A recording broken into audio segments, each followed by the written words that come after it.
What really piqued my interest with you two in particular, Dan, I've known you for a while. We had you on the podcast back in May 2023. Alan, we met a few years ago in Birmingham, England, Yep. and at one of Paul Armson's Inspiring Advisor events. A little shout out to Paul there.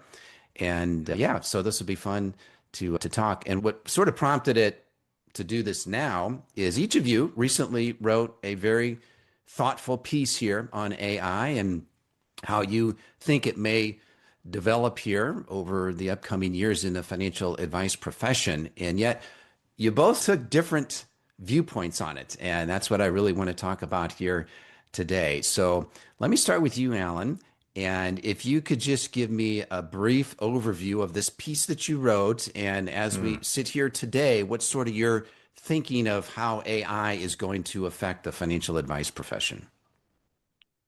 Yes, Steve, thanks. As you rightly say, AI in all its forms has been around for many years. As is often my way, I see a new piece of technology and sort of dive into it early on. So as an early adopter, just on a personal basis of using ChatGPT, and things have been evolving ever since. At my firm, I run an independent advice firm here in London. We've been progressively embracing AI in all its formats within our practice individually and as a team. But I think it'd be fair to say it was more of a slower burn. Things weren't happening super quickly. And then it just appeared to me all of a sudden a couple of things happened. One, there was an increasing amount of other commentary on social media. And I saw a post written by somebody who was an AI specialist. He was a software engineer running an AI business, and he came up with a number of predictions, none of which were particularly positive about the future of work in general. And because he was witnessing the latest version, I think he was talking about Claude and Claude Code, and the latest version, which was effectively doing his job. It was creating code, which he himself had been painstakingly writing himself. That happened. And then it seemed to me that the same day or within 24 or 48 hours, something in the US happened with Altruist, and they launched their Hazel AI, or the latest version of Hazel AI. And these things happened at the same time. And then the knock on from that was the share prices of a lot of publicly listed financial services, wealth management, asset management companies in the UK and in the US took a big hit. The largest wealth management company in the UK, that's a company called St. James's Place, and their share price fell about 13% in one day. So it was a real wow moment for me. So that made me stop and think, where are we right now? What is happening? Because it seems that things, after 18 months or 2 years of slow buildup, things are moving really fast now. So I just took to, and this had been bubbling around. I often just keep things that I think about, like in a Google Docs folder, and let them evolve over time. And so I thought this is an opportune moment to gather all my thoughts and post it publicly on LinkedIn. So my LinkedIn post, which did get a lot of engagement, a lot of mostly positive feedback. Quite a few people, though, didn't agree with me. But long story short, and people can check it out and find me on LinkedIn and find the post, but it was broadly positive about the future for financial planning and wealth management, provided you embrace the tools and that your core service proposition is not one which is easily commoditized by technology. And then I think the next day, I saw Dan's post as well, which took a slightly different view, not entirely in contrast, but slightly different view. Yeah. And I think part of your premise was we've seen this movie before. Let's go back to the printing press, and it's going to put the scribes out of business. And yet it created obviously a lot of good stuff. And you laid out a lot of different technological innovations and how at the end of the day, it actually increased opportunity. It increased the number of people employed. Of course, there's disruption in the middle as we make that transition, but overall, it's always been a positive. Productivity has increased. So is that sort of the gist of the premise there? That's pretty much it. Throughout, we've only got history as our guide, as you and I were saying earlier. None of us know for sure exactly how this is going to play out. So like a lot of things in life, we look at how disruptive technology has changed things in the past. And yes, there are moments where it is challenging if you're doing a particular role, which technology can do better, faster, cheaper. But the outcome historically has always been better, more jobs, more creativity, more opportunities for humans. And that was the core part of my proposition or my suggestion. And of course, in our profession, we hear past performance is no guarantee of future That's results. right. So with that segue, Dan, tell me a little bit about your post, what your current thinking is here as it relates to AI and how that may affect financial advice. Yeah, and I largely 95 to 99% share Alan's view on this. Alan and I have talked a little bit about this, and I know Alan has really been at the forefront of this in the UK for the last 2 or 3 years, and so I think where I'm coming from, and I'm a little bit to my detriment, like glass half empty kind of person sometimes, right? And so my wife tries to go, no, Dan, be a bit more positive about this. But my point around my thoughts is I agree. I think, and we'll get into this about what the future advisor looks like and what the skills they need to have and what that business needs to do. I don't necessarily think this is just an advisor thing. I think this is running a financial planning business is going to be materially different. I'll explain what we're doing here maybe a bit later, but ultimately we're tasking every employee to replace themselves at the moment. We're going, what can you do to replace yourself? And they're actually taking that with a lot of enthusiasm about freeing up time to spend more time being a human, talking to other humans rather than doing all the mundane stuff. But as Alan said, knowing what Claude has done in particular over the last few months, having played around with the wealth management plugin over the last week or so, having seen the kind of things that this can do, my thought process was just trying to take this maybe at a slightly uncomfortable stage further and just go, what is everyone saying? What are the financial planning professionals across the world that I follow and I hugely respect? What are they saying at the moment? And this phrase, we've always got empathy, kept coming up. This kind of, that it won't replace the empathy. And I'm in my head, I'm going, is that true? Is that honestly true? If we are building this empathy moat, so I called it the empathy delusion, why financial advisors are making the riskiest bet of their careers. And I'm not saying that it isn't a thing that we've got, but I'm going, what if AI does an amazing job at the empathy thing? What if this constant improvement that is made over the been made and will continue to be made? What if the stats coming through about how it's impacting people positively with mental health and therapy starts coming through to this? And I just delved into this and it grew legs around, is it this delusion? Are we just saying we'll keep going, it's empathy, we've got empathy, it's fine until we haven't got it? That kind of Kodak blockbuster moment that I think we've been talking about, where no one will stream movies until everybody streams movies and we don't have any physical stores anymore. And so what I was looking at here is to go, what if it can do that? What if the ability for AI to connect at a level with another human being to help them make some decisions? If empathy is from 0 to 100, I'm not saying it can do everything, but the way that I saw people talking was that it's going to take none of that pie. My point is, what if it takes 80% of that pie? What if it can deliver certain things that we go outside of the numbers? I think everybody, Steve, and I think Alan, you might agree, everybody's saying that we'll commoditize the numbers bit. We've seen what the wealth management plugin, it can deliver tax planning, estate planning, Monte Carlo projections. It can do that in seconds and minutes now. And I think what I called it the Pascal wager, right? This kind of, I put in the article, if I'm wrong, then I'm good. If I'm right, then I'm good and you're not. And so I'm looking at that and thinking, where am I going to really start to drill down on what my business, my skills, the people that work in this business and their skills, what do they need to deliver if the empathy illusion doesn't exist going forward? How can AI help our business, but help our clients go through this?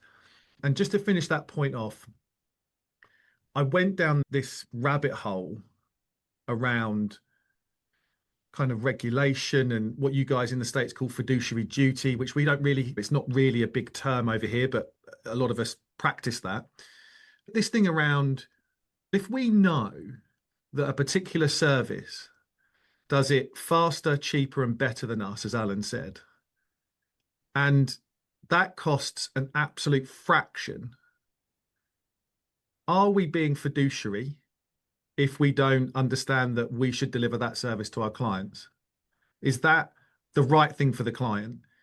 Now, it might be a part of a service that we end up delivering and we use that technology because they don't want to do it. But I think it has huge ramifications on business models, on service, on fees, on available clients. And I think it will come around a lot quicker than what people think, particularly if we're not on the train now. We're not trying to get this into our businesses, be transparent and open with our clients, be transparent and open with our people that work for us about what the future is and how they are going to have to adapt their skills, even from administration to power planning to advice, to be able to work with this and deliver an experience that the next generation of clients. I'm almost an ideal client for our firm at 45, and I think about the way that I would want to consume and the way that I think what I'm used to doing right now. So yeah, so I think I may have taken what Alan wrote and agree, and just added this layer around, are we on the right track by defending this empathy thing? And what if something does happen around that? What if the regulators get a sniff on this and go, it's easier to regulate AI than it is to regulate 50,000 financial planners? What if that starts happening? Yeah, and that's where I went with it. Dan, I don't think it's an if. I think it is actually either happening or going to happen here quickly. Let's just go back. People are having relationships with AI right now. And there's been studies where they've had in like counseling sessions, they've had people work with human counselors and they've had people work with AI counselors. And the people working with AI counselors have had higher satisfaction than working with the human counselors. And the key reason that they say that is because they feel like the AI is not judging them.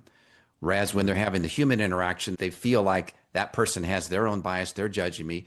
Now, of course, the AI is going to probably have a bias as well, depending on what it's been trained on. So we have to watch out for that. I also think about how today we may not be able to conceive, although you are, Dan, how we could, quote, have a relationship with an AI, or how we could feel empathy from an AI, or feel like I can have a real conversation with an AI, even though we know it's not human. But let's go back to the early days of the internet. And people were saying, I'm never going to put my credit card on the internet. That's too risky. It's going to get stolen. It's a scam or whatever.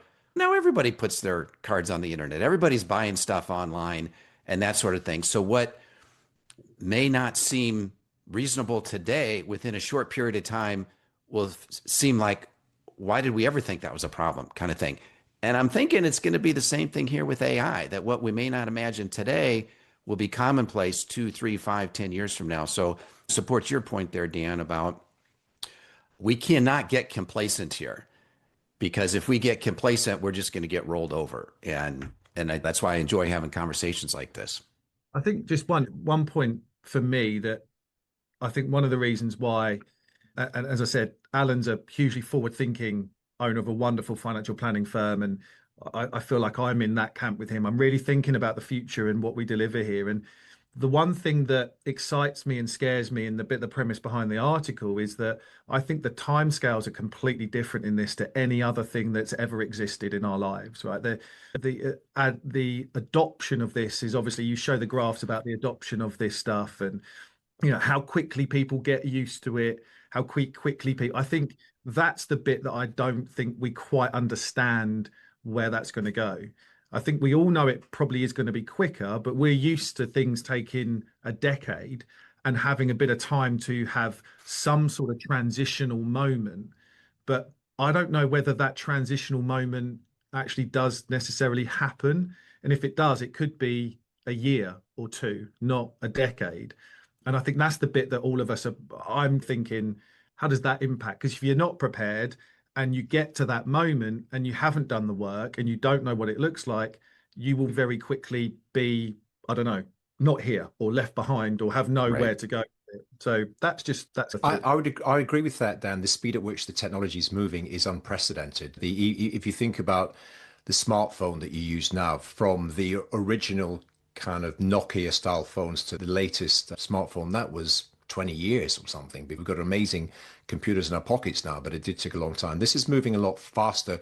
It's moving faster than most financial professionals, in my experience, are able to keep pace with. And it's certainly moving a lot faster than the regulator can keep pace with. There's little or no guidance at the moment in the UK, at least about this. They are trying to catch up with it, but the speed at which you see the announcements, the latest releases from the likes of Anthropic and others out there, nothing can keep pace with it at the moment. But here's my thought on this as well. I don't think this is binary. I don't think this is you're either going to be on that sort of rocket ship and be successful or you're not.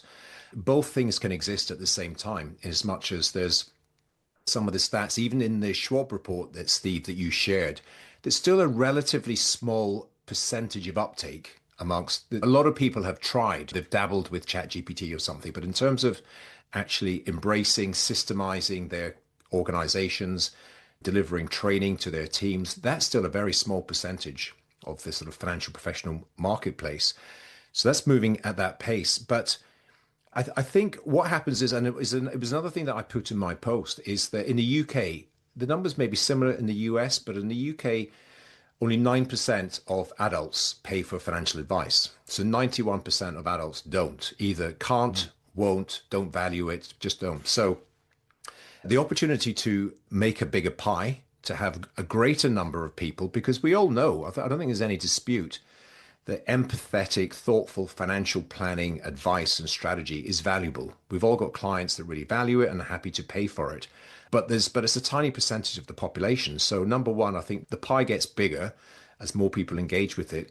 And look, some people will ask ChatGPT for some empathetic feedback and a bit of financial coaching and guidance. But in my opinion, a significant percentage of the population will still enjoy the idea of sitting down over a cup of coffee and a conversation about their life, and knowing that the person they're sitting opposite with, and I think this is one of the key differentiators, the person they're sitting opposite with has worked with lots of people just like them in the past. So they may even know them, the other people that they've worked with. So that idea of being able to share your knowledge, your wisdom, and your experience, and sure, AI can do this across all its data points. But the personal experience, when you can say, I worked with John last year, he went through a similar thing, and what we did was this and this. I think there will always be people, when the issues are so important and the cost of getting it wrong is so significant, that want to sit across the table from another human being. Again, I do use other industries and historical examples, but let's face it, you've been able to Google things from a personal health basis for a long time, but people still, if it's very important, people are going to go and see a doctor. They're going to speak to them, and they might get help, guidance, feedback, research.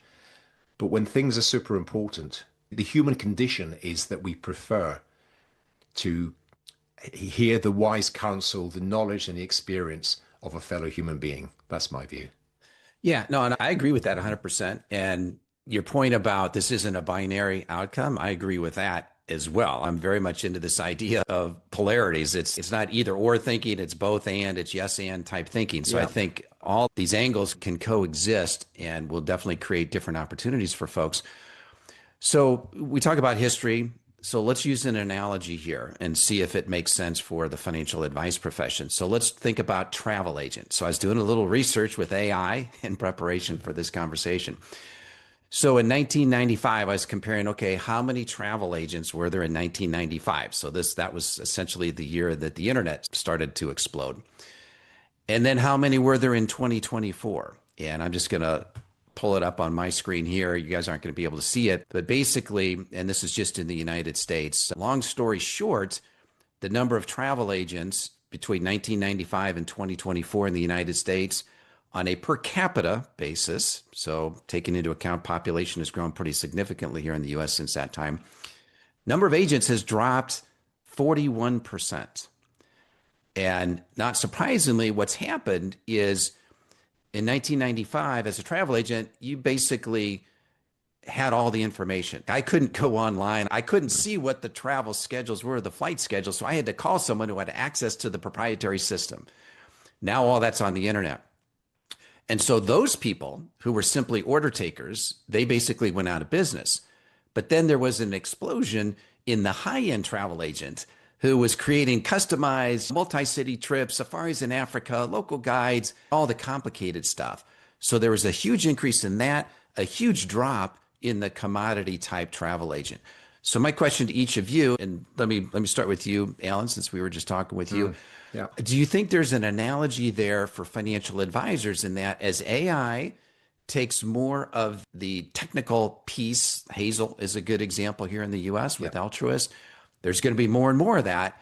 As more of that becomes very easy for someone to, quote, do it yourself, do you think that's going to make, quote, the average advisor, however we define that, it's going to cause them to go out of business, while people like you two who are at the top end of the game here, your business may explode because the people who do have complicated situations, and I think the world's going to continue to get more complicated, not less, there may be more demand for really high-end advisors who can pull everything together, who have that empathy and that sort of thing. So are we going to see a bifurcation here of the profession? And maybe the net of all of that is we may actually have fewer advisors, but we may have much better advisors. So what are your thoughts on that, Alan?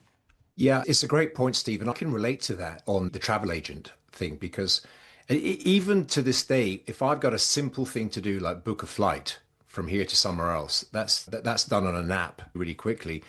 But I happen to have occasionally complex travel. I've got to travel with my family. My mother-in-law lives in a different country. We've got to arrive at the airport at the same time. There's connecting flights. There's a whole bunch of things that I probably could do if I wanted to spend 3 hours sorting out. But I've got an amazing lady who I just send her a message to give her my headlines, and she takes care of it all. And she also knows the sort of travel that I go on and what I like and places that she's been. So I think it's a reasonable example to use. But this is where things do get difficult for a section of the financial advice community. I've been doing this for a long time. I've been in business over 21 years. And I know a lot of people that came into financial services. One of the reasons they did that is because they were good with numbers. They could get their head into a spreadsheet and a projection and all the complexities of a financial plan. Or again, I'm sure it's the same in the States. Some of the tax legislation, particularly around retirement and pension planning, is complex. And there were some people who were real technical gurus, real experts, and that's a real value add, or certainly it has been. Now, I've always built my business and I've recruited people that were great people. They were great at building relationships, creating rapport, listening. We've done training over the years on listening skills and deep, proper listening skills.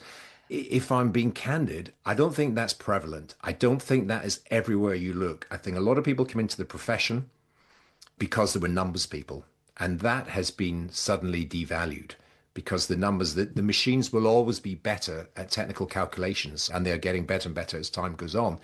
So I've got a couple of views on this. I think that as time goes on, the sort of people that will thrive in financial services will be those who are thoughtful, the deep thinkers. They're able to mentally join the dots, to be able to come up with ideas, examples, share their views. They're more, I would say, more of a worldly, well-rounded person that's got life experience and knowledge about a number of different domains in life.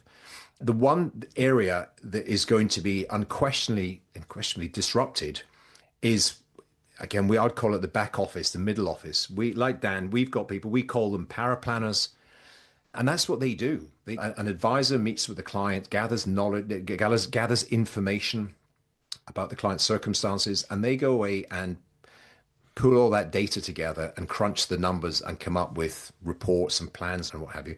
And I've shared that with them over the last couple of years. That role, as it's historically existed, I just can't see existing at all in the future. It is entirely different. So you've got people who are going to be either having to relearn their practices, or in terms of the people that we're going to be hiring in the future, that maybe even coming from different backgrounds, different skill sets, the more creative people, the people who have done degrees in psychology, shall we say, rather than math. So I think that's a pretty obvious one. But the other thing I would say in defense of the kind of more numbers focused advisors, regardless of what their sort of value proposition has been, they will have relationships with clients that often will go back years. We're in a profession that people tend to stick around with their advisor for many years. And through that, they build up a relationship and they build up that rapport and that historical shared knowledge. And it's just my view, as much as the technology is moving really quickly, the ultimate arbiters of the whether advisor firms are going to be successful in the future are clients. And it's those, most of us are working with existing clients, existing portfolios, existing recurring revenue models. And I just can't see a 67-year-old client firing his advisor that he's known for 20 years just because I can have a conversation with ChatGPT. So I think the disruption, it absolutely will happen, but it will happen more slowly just because of those embedded relationships that people have with their existing advisor. The challenge is going to be, and Dan has already alluded to, is the next generation of clients. That's the thing. If I'm a 32-year-old recently exited software millionaire, I'm certainly not going to hire one of those number crunching financial advisors that's going to give me Excel spreadsheets and not really act as that strategic thinking partner that I think where the value lies in the future. So I've said about 2 or 3 different things there at the same time, and they're all going on at the same time. This is the issue, but definitely interested to hear Dan's view on that. Yeah, and just 1 second here, Dan. Your point there, Alan, about today's client, the bread and butter client for a financial advisor is a baby boomer. Okay. Yeah, Most of today's baby boomers, and I'm at the very young end of the baby boomer generation, every boomer that wants an advisor, for the most part, has an advisor.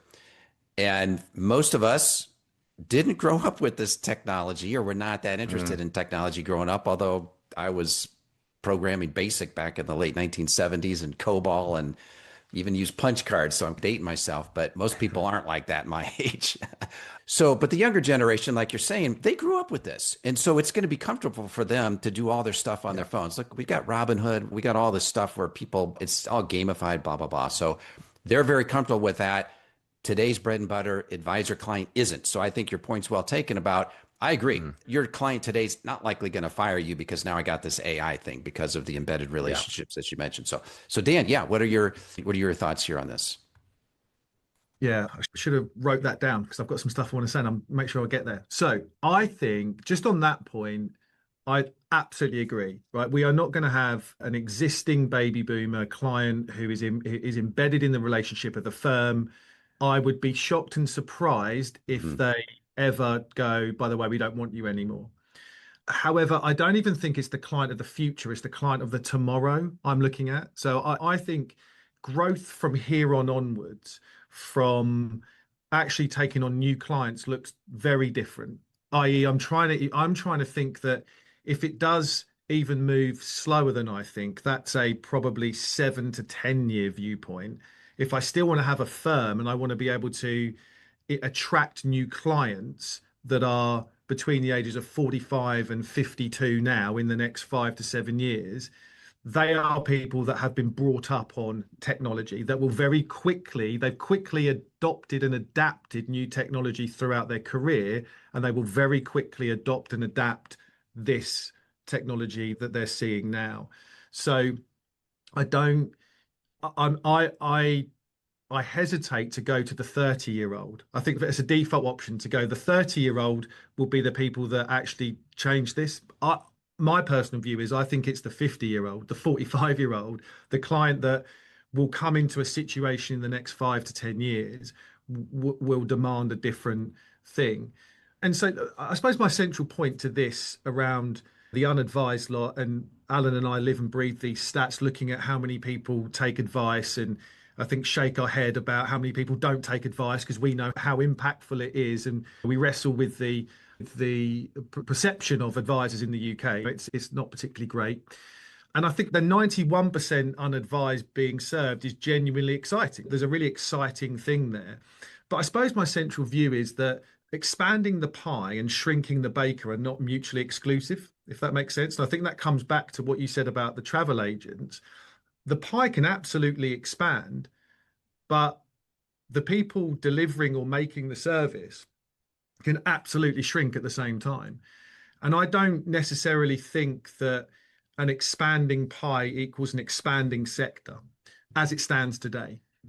And I looked at these scenarios around travel agents, and looked at the music industry when MP3s, streaming, and all of that, people will go more access, bigger audience. Technology is a complement, not a replacement. And I think I've got the stat here. Spotify alone has got 600 million users. So there's more people listening to music than ever before. The pie got bigger, but the people who earn a living making music, their income collapsed. Spotify pay 0.03 pence or 0.05 pence per stream. Record shops have gone out.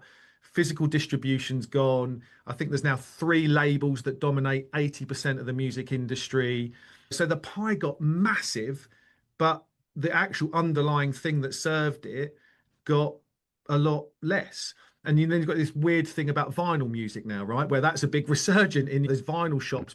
So that's the other bit that goes on it. But I think the middle market gets hollowed out, right? So this bit around, I do think this is the moment for financial advice, where we say that it's that top bit that actually the people, like Alan said, where you've got complicated travel arrangements, there are people that exist to help you get through that. I suppose my point around the stats is that if the stats are already like this and the slither gets smaller, how many people do you need to serve that?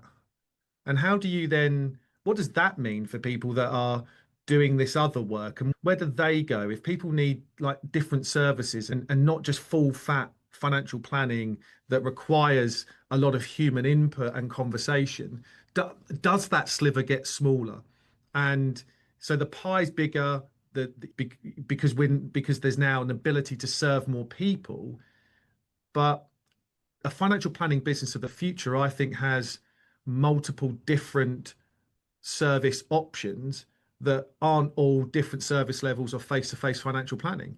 I think we need to make sure that there is an ability for people to get great financial planning across multiple platforms. And one of those could be complex people that need face-to-face.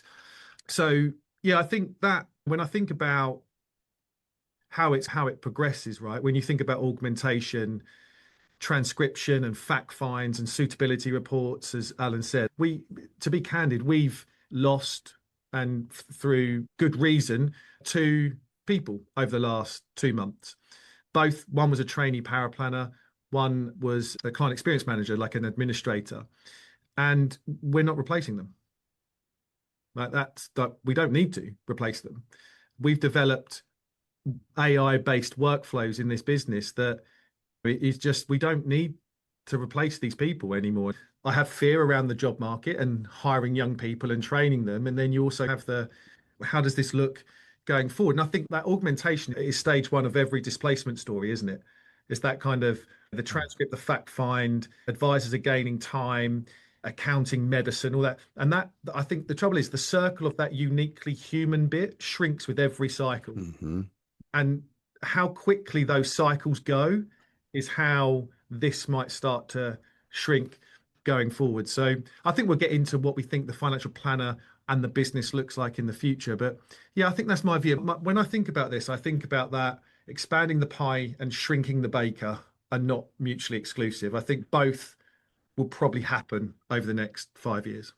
Yeah, and I think we've got lots of examples of that pie expanding, shrinking the baker. I look at farming here in the United States. If you go back to 1900, I don't have the exact numbers off the top of my head, but I'm going to say it's like maybe 20% of the U.S. population was employed in farming, and the output of farming back then was like X. Today, I want to say it's 2 or 3% or 4% of the population is in farming, but the output of farming is many multiples of X. And so that, I'm pretty sure, is happening and will continue to happen in financial services as well. I think your point about you've had some attrition with a couple of folks and you're not replacing them. So I coach financial advisors. I've got several that I'm working with right now. And one of the things that we're doing is we're putting plans together here for 2026 and 2-3 years out I'm challenging them and I'm saying, okay, you want to grow to X in 3 years. Can we grow to X in 3 years while keeping your current headcount flat? And so I'm using that as a forcing function to say, if you couldn't add anybody and you want to increase your business by 50 or 100%, what would you have to do? How would you have to use the technology? How would you have to reshuffle things? How outsource whatever? And so I think it sounds like that's what you're doing as well, Dan, is figuring out, again, using that as a forcing function to hold headcount flat. Now, that may be good for the advisor's practice. That may be bad for society at large if that becomes a widespread thing. And just recently, speaking of societal issues, and this is a whole nother conversation, but we've got Jack Dorsey at Block. He recently announced that they're going to be laying off 40% of their staff. And he attributes most of that to AI. Now, some people are saying it's just like AI washing, where he's just using that as an excuse because maybe they got bloated during COVID or whatnot. But certainly some of it, at least I'm imagining, is true. We may see more of that. So I think there's a whole societal issue that we don't have to get into here that I think we need to think about as well if we're able to expand the pie without expanding the number of bakers as well. So yeah, I think Dan's touching on something there, which I find really interesting because at the moment, we're all in mature businesses and the industry or the profession has been around for quite a while now. And what I see is that it's very tempting to look at your existing systems, processes, practices, and say, how could we use AI to make that a bit faster or lower cost? Whereas if you were really starting from scratch, from the beginning again, you would do things differently to what we have now. So for example, historically, we've operated in a pod system. A lot of advice firms do this. You've got a lead advisor, you've got a power planner, you've got an administrator, and they run a book of clients, book of business. So right now you would say you don't need 3 people to do that. If I was starting from scratch today, I'd have a lead advisor, and he or she would be completely AI enabled, possibly with some sort of administrative support, almost as a quality control person at this moment in time, just to check things, because we're not yet fully reliant on AI and trusting it implicitly without some checking. So that's a third of your headcount just on a pod system, which could be replicated across a business. But then the opportunity exists to really to retool the entire business now, but it's very difficult if you've got an existing business in place and you've got employees and a team of people who are reliant on the work. But that's the kind of mindset that people ought to be thinking about. I'm noticing now there's a lot of, historically in the UK and the US, there's been a lot of big private equity backed roll-ups, companies buying out lots and lots of firms. And all they've really done is do the typical PE model, which is to cut costs wherever they can, centralize core services like administration and compliance to reduce running overhead, and where they can increase fees through various mechanisms. And there's a kind of a new thought process. And I know there's quite a few large PE firms saying we don't necessarily have to use that as our kind of ROI generator. If you were to come in and bring some of these technologies and effectively retool a business from the ground up on this basis, there's a lot of margin expansion that could be created, which is what all these guys are all about by continuing to do this. And look, inevitably, there is fallout along the way. This is what we talked about, and it is the potentially societal issue. And yeah, Jack Dorsey lays off 40% of his team. But I'm going to guess right now, as much as that's going to be awkward and difficult, they're not all going to be unemployed. They're going to reinvent themselves. There might be a whole new wave of entrepreneurship and new startup businesses being created, leveraging that. It is uncomfortable as we go through this process, as it was. And again, I think it's a great analogy, Dan, about the music industry. We're reasonably well involved in that and got clients active in it. And yet your revenue from selling music isn't, if you're a smaller singer or a band, it's much less, which is why live performances are now bigger than ever. You try and get a ticket to a medium-sized band, you just can't get. These sell out all the time now. So, and merchandise sales and all sorts of, and there's various different revenue generating opportunities that exist, but they've had to be creative. They've had to think again. If that's your profession and that opportunity is now closed or has been reduced, then how do you reinvent yourself? I am a glass half full person, and you might say I've got a vested interest in that being the case, but I'm always confident in human ingenuity and creativity. And particularly because I do think we are in a creative profession. We should be. The best of us are. And we are ideas people, and we're thinkers, we're joiners of dots. So that's all the things I was saying in that post. And that's where the real value is. As I say, I can stream any music I want at any time, watch any YouTube video pretty much for free. But I still go out to live music, and I still take my kids out and we go and see live music. And it's a human experience. This is what we're talking about. And sitting across the table from a client and having one of those penny dropping moments that we both see the light bulb at the same time. There's an opportunity created through organic conversation sometimes. And sometimes, if you haven't been in those conversations, it's hard to articulate. But I always say that the financial plan and the technical advice, that was never the product. The relationship was the product. And unless you're going to just give up on human relationships, then I think the opportunities are great. Yes, we're going to have to be dynamic. We're going to have to adjust and adapt. And the travel agent analogy is probably a reasonable one for what we are doing. But if it means that some firms, to attract those 45-year-old tech native clients, are going to have to adjust and adapt, well, that's good. Let's do it, because there's a lot of creativity around in our sector. And maybe we've got a bit lazy over the years. Maybe it's been quite straightforward. You win a classic baby boomer client and they come in with $1 million pension, and you build a financial plan that's quite straightforward. So maybe the time is for deeper thought, more ideas, more creativity. Yeah, so let's talk about this advisor of the future. And based on where we sit today and how we think things are developing in human nature, what are the skills, and I'm going to go to you here, Dan, what are the skills that you think an advisor needs to be developing today? What do you think the client of the future is going to be willing to pay for? And I know we've talked a lot about relationship here, and I think we all agree, yeah, relationship extremely important.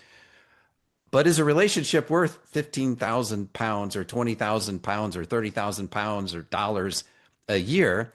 And how much wealth does a person need to be willing to pay that, to have that relationship, if a lot of the technical stuff is going to be done by AI? So I definitely want to explore that piece as well. So Dan, what are your thoughts? Yeah, I think I'll touch on kind of fees and business model in a second, but I think Alan's completely right. I think there are effectively three probably non-negotiables, I would say, that can't necessarily weren't on anyone's like CBD plan 5 years ago.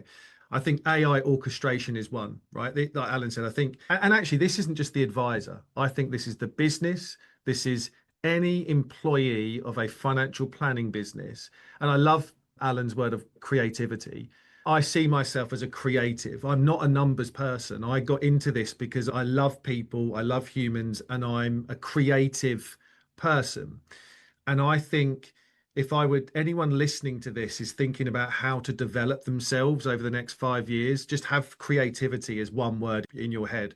The other word is experience, that Alan said. Being creative and delivering experience is why people go to concerts, why people buy vinyl. It's that kind of nostalgic experience that you get from it. And so I think to enhance our creativity, this isn't about coding, right? That's not what this is about. I think it's already been dismissed in terms of code. You can code. I've coded some amazing things over the last 2 weeks and I have no idea what I'm like. I talk to it and it just does it. It's mental. Your vibe coding. Oh yeah, is that what it's called? I've no idea what I'm doing. That's exactly what I'm doing. Yeah, vibe coding. That vibe coding it's created an onboarding app for us. I've done it in a day. This kind of onboarding experience that now is seamless and amazing. It's created this kind of financial planning thing that I've developed. I've got this other idea about anyway. Like being a creative, it's not good for me because I've got unlimited. But the ability to like deploy and configure and integrate and quality check those systems, knowing when the output is right versus subtly or visibly wrong. And I think that requires like weekly learning, right? Not monthly or quarterly. It's a constant on. I think advisors and paraplanners or associate advisors or anyone that they need to have this kind of orchestration type mentality where they are going to get this information and know how to use it and where to use it. I do think then, to me, and I'm investing time in this formally now, and I've invested time in it informally over the last 6 or 7 years. But I do think formally, most financial advisors of the future will need to have genuine training and qualifications in psychology, in therapy, in counseling, in communication, in coaching. And I think alongside their chartered or CFP, that 2030 planner will have visible credentials in that.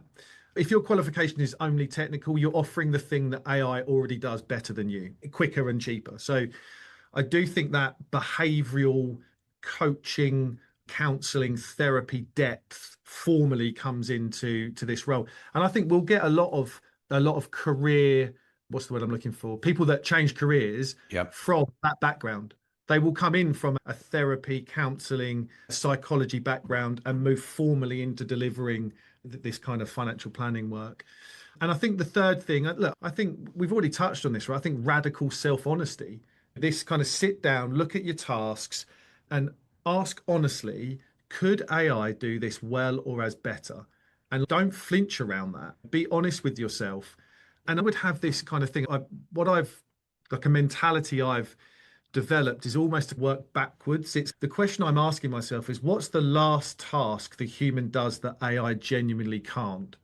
And then work from there, right? And I think about, you think about pilots, and when aviation shifted to automation, it didn't increase risk, it reduced significantly fatal accidents, but pilots are still needed, right? The genuine safety and the need for that kind of pilot analogy to be there. And I think truly complex situations is that thin sliver at the top, but it's absolutely where advisors and businesses need to position themselves. But I suppose that analogy carries on. Most advisors aren't flying those planes, right? They're not at that point. And if this is a 3 to 5 year transition, if you are zero way through this, you've got a very quick kind of catch up to be done to feel like you're relevant at that point. So yeah, I think that's what they need to build. And yeah, and I think that radical honesty about the work they do, the business they're in, what can be done. And then very quickly before I leave it over to Alan, I think the fee thing is really interesting to me because like my central case is I absolutely understand the value that we provide. I think the value is very hard to quantify. I think it's ridiculously hard even now to put a monetary value. Alan trailblazed this, and our business is very much in the coattails of this. But Alan and I and our businesses are very few in the UK. We are truly fixed fee in everything that we do. So we don't charge percentage of assets. It's about the relationship with the client and their situation, nothing to do with their money. But I think about the charging structure. And yes, I do know how much value we add, but will a client pay £15,000? Will they see the value of that, knowing, because they will know that it takes us seconds to do this technical work very swiftly. Do clients pay 15 grand a year for therapy? Like therapy charges £60 an hour in the UK, right? It's not a particularly highly paid skill, or it's a very high skill, but not a particularly highly paid job. So, or great therapists earn a lot of money, don't get me wrong.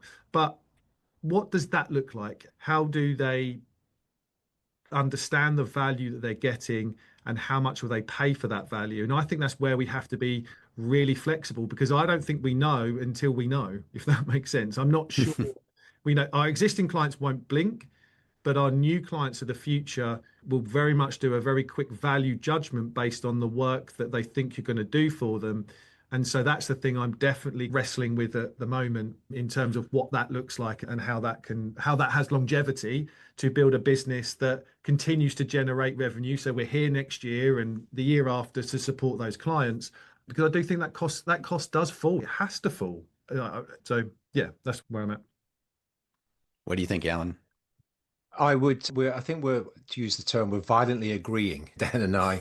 We're positioning this as opposite ends, but we're pretty much on the same page, I think, with most things on this. So the advisor in the future, all that Dan said about this, it's the wisdom, it's the knowledge, the experience, and people are prepared to pay for that. And I think an obvious example, and this is nothing to do with AI or whatever, but if you look at behavioral coaching, which has been discussed for many years, the data confirms that in moments of emotional anxiety, us human beings we are wired to make the wrong decisions in that moment when left to our own devices.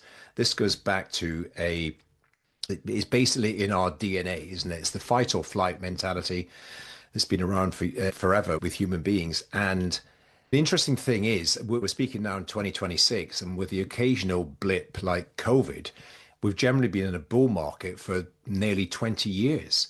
Really. So that those extra skills haven't been required to the degree or the frequency that they have been required in previous decades. But that's just a proven fact. And people are likely to listen to someone that knows them, knows their family circumstances, has known them for many years, more so than they will do. We've had robo-advisors for ages. You can ask ChatGPT what you should do with your investments, and it will probably give you a pretty positive answer about it doesn't make sense to sell your assets during a temporary decline. But again, human beings are more engaged with other human beings.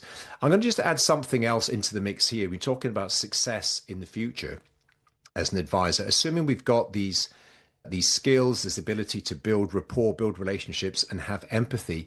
I'm going to make a stronger case for a niche, for being specific and focused in a unique area. If you just deal with retiring radiologists, tech entrepreneurs at the point of exit, or whatever it might be, you operate in an ecosystem and you know all the other movers in that market, the tax advisors, the legal people, and that kind of network effect, that human network effect, when you meet up, I'm noticing now, my own experience is there's a real, it's a bit like the music analogy earlier on, but there's a real demand for people going to networking events and meeting up and having community and having people could do a few talks, and they like to get together. And I think that's also something of a moat. If you are the go-to financial person, of course you've got those listening skills and rapport building, etc. But if you've also got that network of other humans that you can bring in as part of your inner circle, I think that will help people be defensive. If you think of the worst type of advisory model to have right now, it is a generic advisor that deals with everyone and anyone and delivers technical skills and pension funding calculations for them. They are, and I'm still saying they're not going to go out of business overnight, but they're not going to grow. They're not going to grow. People are not going to seek out that type of more generic advisor. And there's a lot of those people around.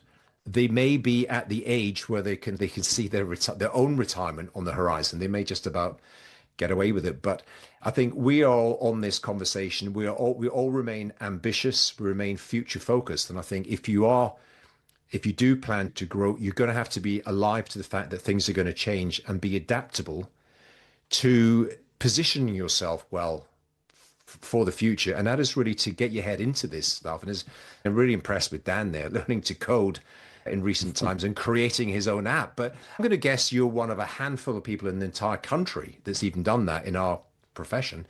And I do see some surveys and feedback that is worrying, in that the majority of people have not done anything yet, or done very little other than, as I say, dabble with ChatGPT. So you're going to have to be fluent in AI and all the technology. You're going to have to upskill and continue upskill in all those people focused aspects.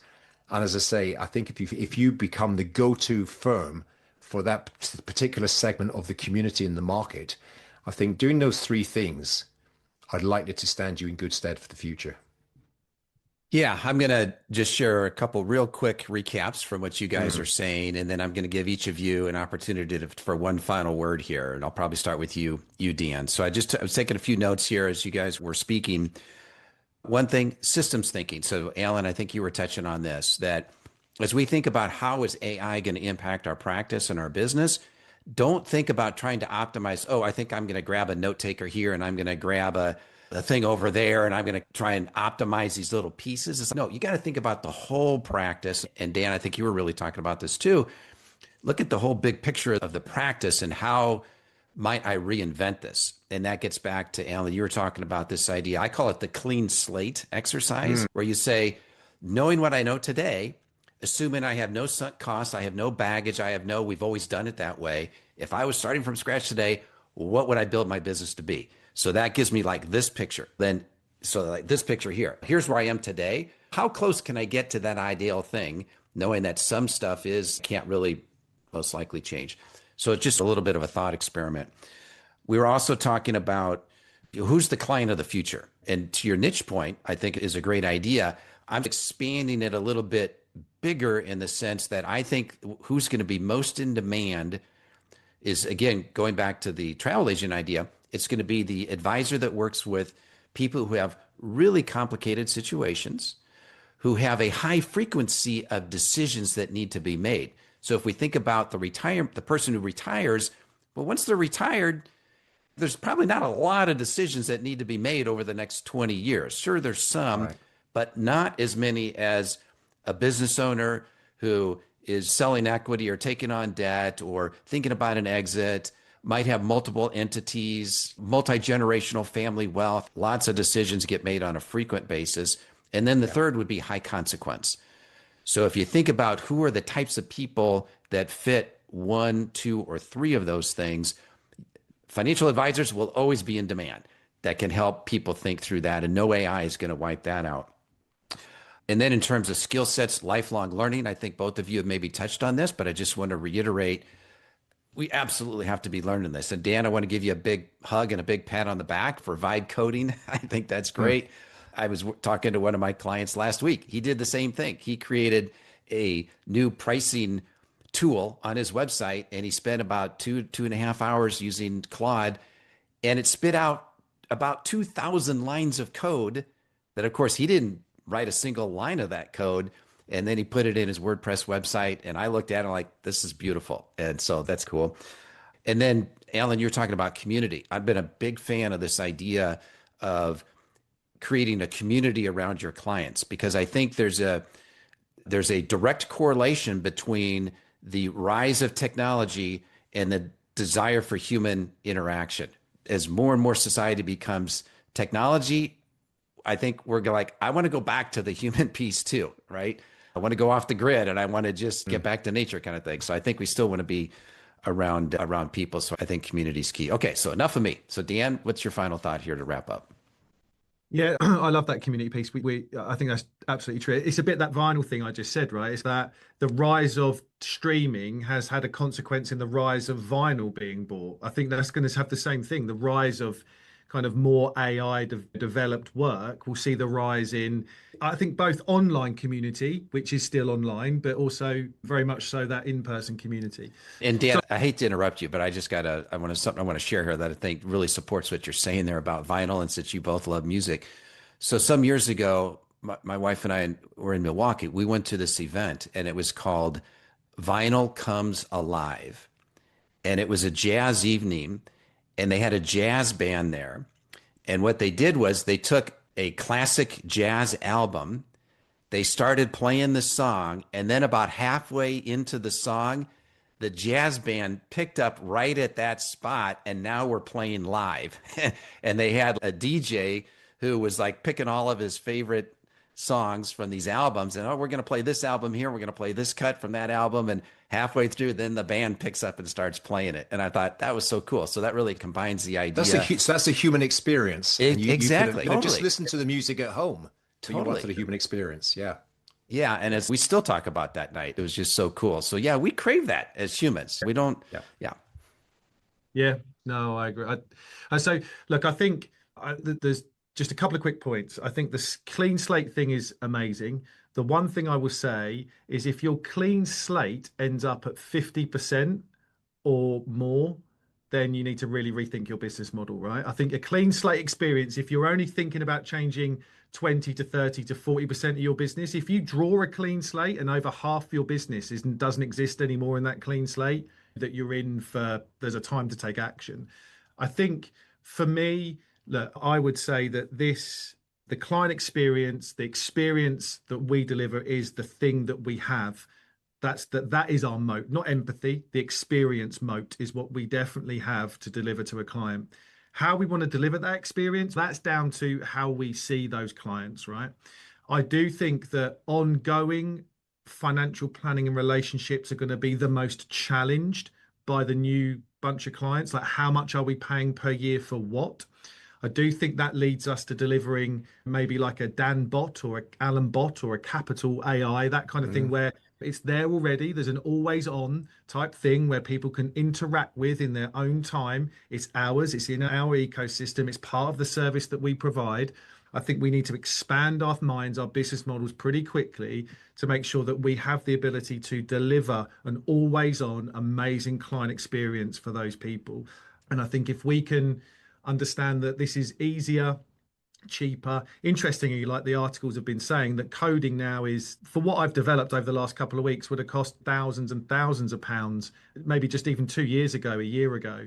I've done it in a couple of clicks of a button, a couple of voice notes and a document and an hour.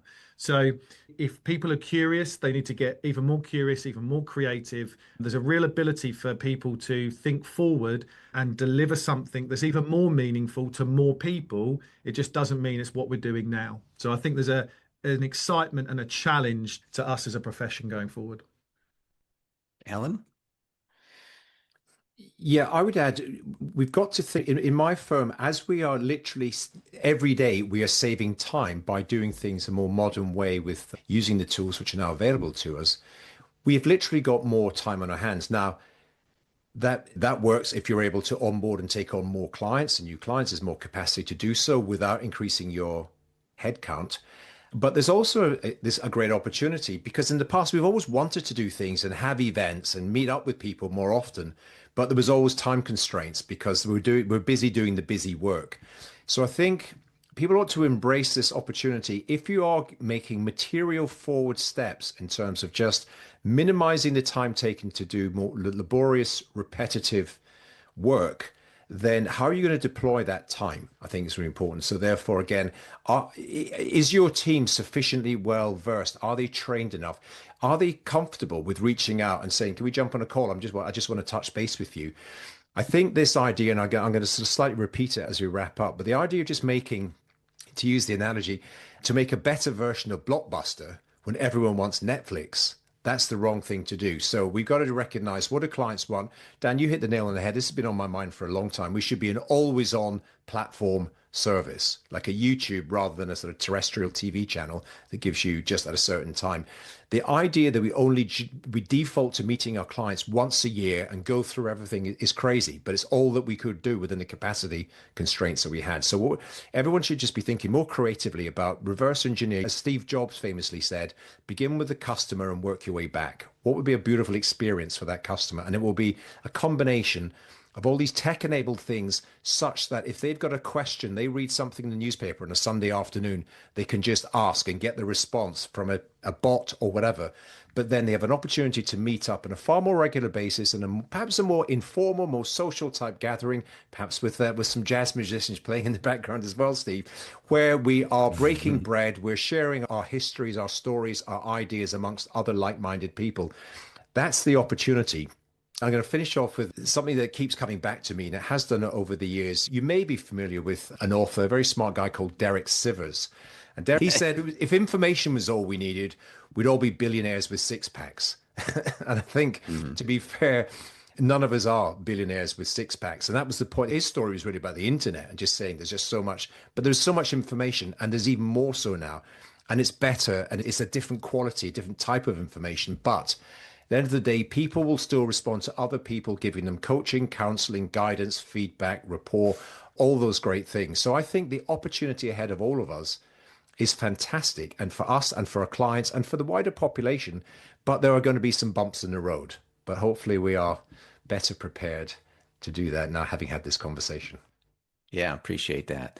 All right, guys, this has been fantastic. I appreciate it. So what's the best way if folks want to stay in touch with you? LinkedIn, I'm sure, is one of them. Dan, what do you think? What's the best way for folks to connect with you? Yeah, LinkedIn. I'm not particularly hot on social media apart from LinkedIn. Like, I don't do Facebook and all that stuff because it just winds me up a lot. I don't like the negativity around it. So I'm on LinkedIn, and yeah, I've got my podcast that I do, YouTube, and I do some writing. So yeah, have a look on LinkedIn and connect up, and it'd be great to talk to other people that have got some questions around this, because we can all learn from one another's experience around our thoughts on this. So yeah. Absolutely. Thank you. Alan? Yeah, I'm the same. And I'm with you, Dan, and all the other social media platforms, not a particular fan. So LinkedIn is a good place. And as we are self-promoting, and why not, while we're here, of Please course, do. I have my own podcast, which is called Bulletproof Entrepreneur, about my niche, as you would say, Steve, and the exiting entrepreneurs. And I will do one final shout out, and Dan may be familiar with that. I also have a financial planning focused podcast on which I co-host with three other successful financial planner, and it's called TRAP, the Real Advisor Podcast. So if anyone is tuning into this, working in the financial planning profession, and we've just done, funnily enough, an episode on AI, so people can check that out. But you'll see the links to those on my LinkedIn profile. And I think you do live podcast conversations. Is that correct? People can visit them live in England, or? We do, as part of the range of things that we do at TRAP. Yeah, we do have an annual live event. The next one's coming up in May. So if anyone's in the UK or in London in May, be great to see you at that event. And by the way, the main thing about that event, because again, who wants to, you can listen to a podcast anytime you want. But people go out of their way, literally, to go. And why? Community. People like to meet up, get together in a place where there's going to be 250, 300 other people working in the financial planning profession. And again, share their stories, share their ideas. So the death of the human advisor has been somewhat exaggerated, in my opinion. And you guys are becoming celebrities as well. So that's another reason why they want to meet you, because they hear you on podcasts and videos, and they want to meet their heroes. So appreciate that. Guys, this has been great. Again, appreciate it. And hopefully we'll get a chance to do this again as things continue to develop.